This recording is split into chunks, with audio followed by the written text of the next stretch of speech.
comenzar con Yomaira Martino. Yomaira, tengo aquí su perfil para irme un poquito más ya en específico, pero Yomaira y yo fuimos moderadoras de mesas en el Pacto Eléctrico. Ella estuvo como moderadora titular de una de las mesas del Pacto Eléctrico, así que pudo también tener una perspectiva ahora de cómo el subsector eléctrico se está sentando en mesas de trabajo con los diferentes sectores que convergen para tratar de resolver esta problemática. Ella es consultora en temas de regulación energética, ambiental y políticas públicas sobre cambio climático, con experiencia tanto en sector público como en el sector privado, como en organismos internacionales también. Ella ha trabajado en el grupo de AES Dominicana, la Superintendencia de Electricidad, la CDE, el PNUD y la Secretaría de Asuntos Ambientales de ERECAFTA. Es coordinadora académica del Diplomado en Derecho Energético de UNIBE, CEO y fundadora de la plataforma de consultoría Green Energy Dominicana, más recientemente coordinadora nacional del inventario de gases de efecto invernadero y moderadora mesa de distribución dentro del Pacto Eléctrico. Con ustedes, Yomaira Martino.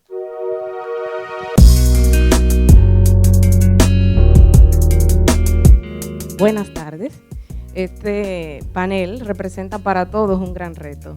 Nunca es simple hablar de electricidad, ¿verdad? Y mucho menos de los retos que compartimos en este sentido. Quiero, antes de iniciar el tema técnico, agradecer a los fundadores y organizadores del Foro Hispaniola de Sostenibilidad y sobre todo agradecerles a ustedes que hayan tomado su tiempo para compartir la tarde de un viernes con nosotros, ¿verdad? Eso quiere decir que hay un compromiso común en este tema. Vamos a iniciar con una breve mirada a lo que es la política energética y cómo se vincula con el tema de cambio climático. Para iniciar hablando de políticas, necesariamente debemos revisar nuestra Carta Magna, ¿verdad? Y dentro de la Constitución del 2010, República Dominicana se colocó como uno de los países más vanguardistas en temas de reforma constitucionales.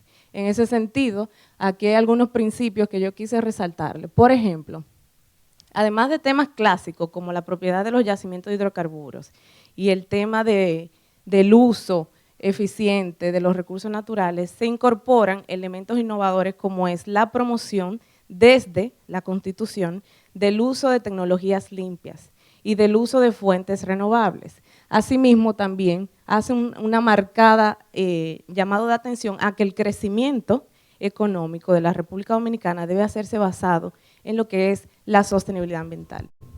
Parte de este tema es el que nos convoca aquí en el foro, sí, podemos pasar. Y vemos cómo desde la Carta Magna entonces también se pasa a ordenar dentro de lo que es la ley general, la Constitución, pero también se repite en otras leyes como la Ley General de Medio Ambiente, este mandato, el mandato de que República Dominicana debe crecer y desarrollarse basado en dos cosas. Primero, en entender qué recursos naturales tenemos como isla, y es lo que nosotros llamamos la caracterización ambiental. Entender cuántos recursos son, qué tipo de recursos y para qué dan. Por ejemplo, si tenemos, y esto siempre lo menciono en clase, si sabemos que Moca, La Vega, Santiago son terrenos de suelo tipo 1, ¿verdad?, con vocación agrícola, pues necesariamente dentro de un plan ordenado y estratégico de crecimiento de esa zona, debería regularse que no hayan construcciones de edificaciones ahí. Ese es uno de los ejemplos de este mandato. Asimismo, con la caracterización ambiental, que es conocer básicamente qué tenemos y qué podemos hacer con ese suelo y esos recursos, es entender que el uso de esos recursos debe hacerse basado en una concepción de adaptación al cambio climático. Y esto vamos a entrar un poco en materia más adelante. El cambio climático lo vivimos día a día. Es octubre y es casi imposible caminar por la plazoleta del banco. Entonces, ese crecimiento de República Dominicana y esto que queremos ver en el Foro Hispaniola de Sostenibilidad es precisamente la mirada a largo plazo, pero una mirada no miope, sino estratégica y fundamentada en los estudios técnicos que nos dicen qué recursos poseemos en la isla. Siguiente, por favor. Entonces, basado en esos principios, entonces ya vamos a algo más operativo, y es la Estrategia Nacional de Desarrollo. Como ustedes muy bien saben, fue un esfuerzo del Estado Dominicano de tener un documento que le dijera a todos los estamentos y a todos los sectores productivos de la nación hacia dónde debe dirigirse República Dominicana al 2030. Y precisamente la visión general habla de que República Dominicana, además de garantizar derechos básicos, fundamentales, como el tema salud, educación, vivienda digna, pues también tiene compromisos puntuales con el tema de sostenibilidad. Gracias. Entonces, hemos resaltado dos de los ejes principales, el tercero y el cuarto. Como vemos, el tercero es el que tiene un enfoque más dirigido a lo que es energía, pero nos dice que esa energía tiene unas características especiales y es el tema de la confiabilidad. Quiere decir que yo pueda prever que hoy voy a tener energía eléctrica todo el día, sin ser un barrio 24 horas, ¿verdad? Y además que esa energía que me va a proveer el Estado es eficiente y es ambientalmente sostenible. Esto no quiere decir que las plantas de carbón tengan una incidencia negativa, sino que si tenemos plantas de carbón para asegurar la estabilidad del sistema, debemos garantizar que las mismas operen con los mejores estándares ambientales. Es un ejemplo. El cuarto, entonces, ya va enfocando la estrategia del Estado, pero ojo, aunque esto se llame Estrategia Nacional de Desarrollo de República Dominicana y haya sido un esfuerzo estatal, aplica para el sector privado. Sector privado, ciudadanía en general y obviamente la academia, los centros de pensamiento. Ese eje cuarto dice entonces que República Dominicana debe transformar su producción, pero también algo muy importante y es donde empieza el ámbito de influencia de cada uno de nosotros, es el consumo. Entonces, producción y consumo ambientalmente sostenible y que se adapte al tema de cambio climático, haciendo un uso eficiente de lo que tenemos. Se reitera el mandato de la Constitución. Luego, ya hay algunas regulaciones sectoriales que tienen incidencia en este tema de la política energética y del cambio climático. Como muy bien se mencionaba en la introducción, tenemos la Ley General de Electricidad, que así como la Ley General de Medio Ambiente, una del 2000 y la otra del 2001, ya son señoritas. Entonces, eso quiere decir que deben entrar a una fase de reforma en base a las lecciones aprendidas, pero también hacia lo que hay fuera. Siendo República Dominicana un estado insular, debe empezar a ver experiencias de éxito de otros países similares. Muy bien Jesús en la introducción hablaba de Israel y hablaba de Taiwán. Son dos modelos de países pequeños que han logrado una transformación de sus sociedades y eso incluye también el tema de la energía.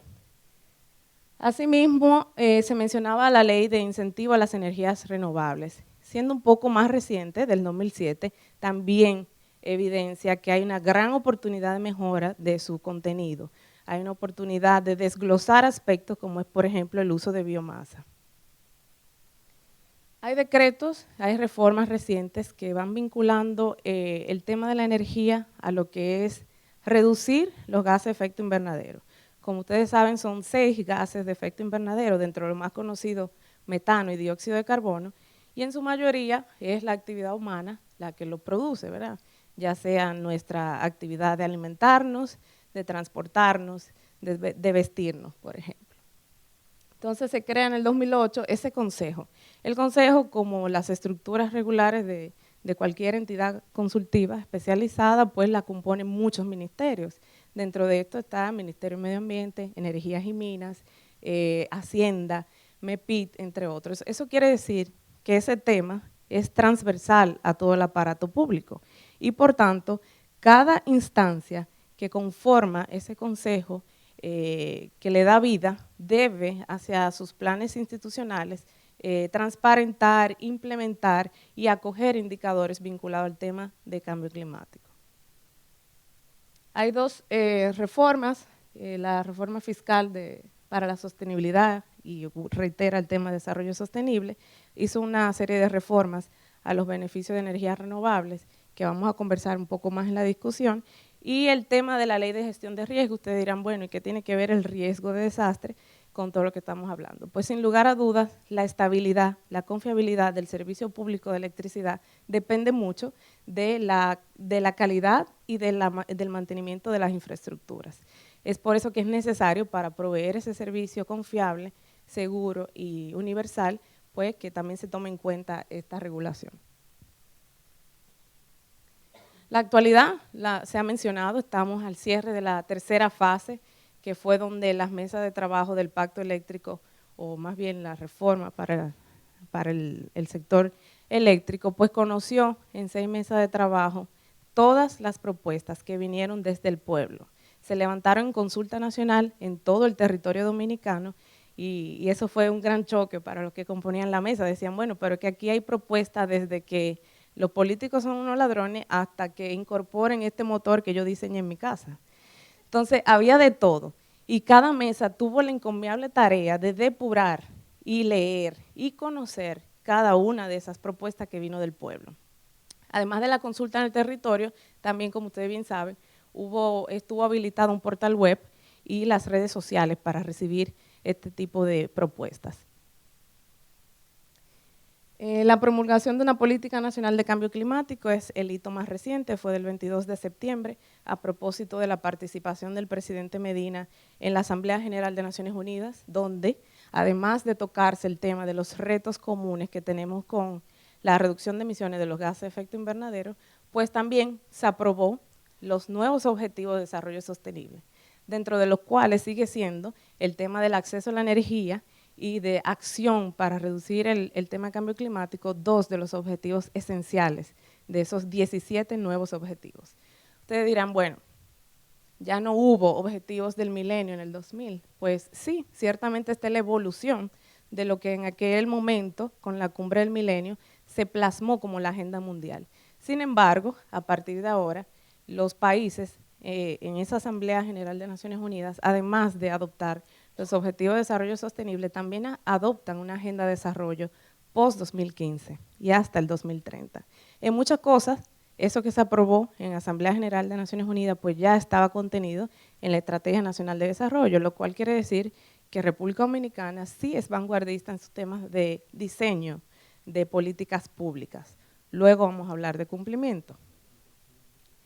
Llévenme al paso.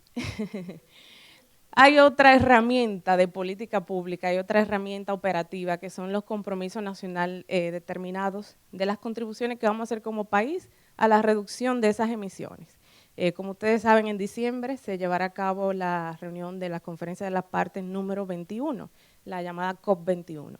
Y no es más que la congregación de 196 países donde se toma decisión sobre hacia dónde va el mundo con el tema de la reducción de estas emisiones.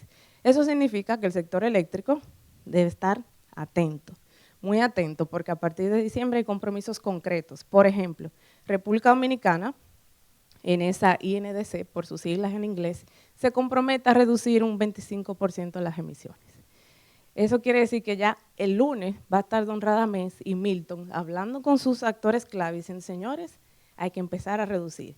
Aplicamos tecnologías limpias, producción más limpia, reciclaje, reutilización de materiales y un sinnúmero de estrategias que se pueden llevar a cabo que van de lo micro a lo macro. Algunas ideas de la vinculación, porque a veces mucha regulación y teoría uno no le ve la interacción práctica. Pues una de las más importantes es precisamente esto que vemos en pantalla. Ese es el resultado del Inventario Nacional de Gases de Efecto Invernadero. Fue un proceso de 1 año de cálculo de emisiones por sector, los sectores que vemos en pantalla. Lo que se hace es tomar un año base, y el año base fue el 2010. ¿Qué dice ahora? Edgar. Bueno, le contaba, el año base fue el 2010 y, por ejemplo, para el cálculo de energía no se hizo en un buró, en un escritorio, no lo hizo Yomaira Martínez tampoco, sino que se convocaron a las entidades claves del tema. Trabajó Superintendencia de Electricidad, Corporación Dominicana de Empresas Eléctricas Estatales, participó Comisión Nacional de Energía, participaron algunas empresas puntuales como AES Dominicana suministrando su nivel de emisiones, se tomó el balance de energía que se remite a la Organización Latinoamericana de Energía y dentro de este sector también se computa el uso de combustibles del sector transporte y se considera energía por el tema de la combustión. Entonces, ese año de cálculos se extrapola a que bajo esa metodología que usamos, que es la del IPCC, el Panel Intergubernamental de Cambio Climático, pues el 61.90% de las emisiones totales de República Dominicana pues provienen del sector energía, incluido transporte, recuérdense, en sus 3 modalidades, terrestre, marítimo y aéreo. ¿Qué quiere decir eso también? Representa una gran oportunidad para República Dominicana el tomar acción, el tomar no solo acción desde el punto de vista regulatorio, sino también operativo. Hay un sinnúmero de proyectos y estrategias que se pueden llevar a cabo desde el sector privado y hasta gobierno para aplicar a financiamiento internacional en temas de cambio climático para reducir ese 61.90%. El mismo ejercicio se llevó a cabo con los otros sectores y participó tanto el Estado como sector privado y academia. Otro ejemplo de que todo el tema ambiental sí va directamente vinculado a la política energética es precisamente que antes de tomar acción con los planes de rehabilitación de redes y de expansión, pues se lleva a cabo estudios de impacto ambiental. Y todos esos estudios de impacto ambiental están disponibles para el público, para el ciudadano, en las páginas oficiales de estas entidades. Finalmente, sobre esta interacción práctica de los dos mundos que les cuento, también dentro del pacto eléctrico, además de que se conocieron los temas de la cadena de valor del servicio eléctrico, como es generación, transmisión, distribución, comercialización, tarifa, y el tema regulatorio, pues además como transversales se conoció el tema de la sostenibilidad ambiental y el tema de los planes para mitigar o adaptarnos al tema de cambio climático desde el subsector eléctrico. A modo de resumen, no profundicé mucho en temas técnicos como retos que compartimos con la República Hermana de Haití en el tema de redes, de acceso a la energía, de electrificación rural, sino que me fui un poco más a lo macro que le he conversado y es la vinculación de estos dos mundos con los retos globales en temas de cambio climático y sostenibilidad ambiental. Y es precisamente la necesidad que hay de que tengamos la información científica real. A partir de información científica real de los dos países es que podemos empezar a tomar acción. El tema, me imagino que hoy lo conversaron Jesús, de la cobertura de bosques, de los inventarios forestales. Es el punto de partida para tomar acción con el tema del bien compartido que tenemos con Haití. Lo mismo en este caso, el tema de que los dos países sepamos de dónde vienen nuestras emisiones, qué cantidad se le atribuye a cada sector, es que nos permitirá tomar acciones conjuntas y separadas para mitigar el tema de cambio climático. Como les mencionaba aquí, hay que completar las series temporales, eso se refiere a los inventarios de gas de efecto invernadero por año. Ya República Dominicana con este último esfuerzo pues completó la serie 1990, año 2010. O sea que es muy fácil ya proyectar hacia dónde va la tendencia de emisiones y cuál es el compromiso de República Dominicana en este sentido. Haití, por sus condiciones propias, ¿verdad?, de falta de institucionalidad y probablemente de apoyo y capacitación técnica en este sentido, no tiene los inventarios tan actualizados y creo que solo ha elaborado 2 a la fecha, si mal no recuerdo. Pero eso va a permitir, como yo le decía, estructurar e implementar medidas apropiadas de reducción, sobre todo en 2 sectores que son vitales para ambos países. El tema de electricidad, desde el punto de vista de la generación, y el tema del transporte, sobre todo el transporte terrestre. El tema de que esa información hay que mejorar para incrementar la cobertura boscosa, como ustedes muy bien saben, los bosques sirven como sumideros, una especie de esponja para absorber estos gases de efecto invernadero y es una de las medidas que tenemos para reducir los gases de efecto invernadero, pero también para adaptarnos. Países como República Dominicana que tienen riesgos particulares por su condición no solo geoclimática, sino también sociodemográfica, se catalogan, como ustedes muy bien saben, como dentro de los 10 países más vulnerables del mundo, siendo exactamente el 8º país, lo cual quiere decir que hay que tomar acción inmediata y eso también incluye a la República de Haití. Y por eso es importante identificar estrategias binacionales de adaptación sobre todo y de reducción de gases en el tema Por ejemplo, yo le di una idea acá al tema de la biomasa, cómo utilizar estufas mejoradas, y ya podemos conversar de eso en el panel, para el uso doméstico, que es una de las causas muchas veces de lo que es la tala indiscriminada de bosques y, por supuesto, el tema del carbón. Conclusiones muy generales, como ustedes claramente pueden ver, la sostenibilidad ambiental y la política energética que define un país, tanto escrita como la que practica en su día a día cada una de las instituciones, son indivisibles. No puede haber sector eléctrico, no puede haber crecimiento energético sin conservar la materia prima. ¿Y cuál es la materia prima? Los recursos naturales. Tanto la generación en base hidroeléctrica como generación de carbón, todas dependen de la disponibilidad de esos recursos naturales en el medio ambiente. Entonces, por eso yo la catalogo así como indivisible, y además entiendo que es necesario alinear las estrategias nacionales del sector a los compromisos que estamos diciendo a nivel internacional que hemos asumido. Si el presidente en la Asamblea General de Naciones Unidas aprueba estas nuevas 17 prioridades, pues el gobierno dominicano, el empresariado dominicano y la ciudadanía dominicana debe asumirlo como retos propios y no únicamente de gobierno central. Con esto me despido, ¿verdad?, hasta el debate, y quedo a sus órdenes para cualquier pregunta y comentario.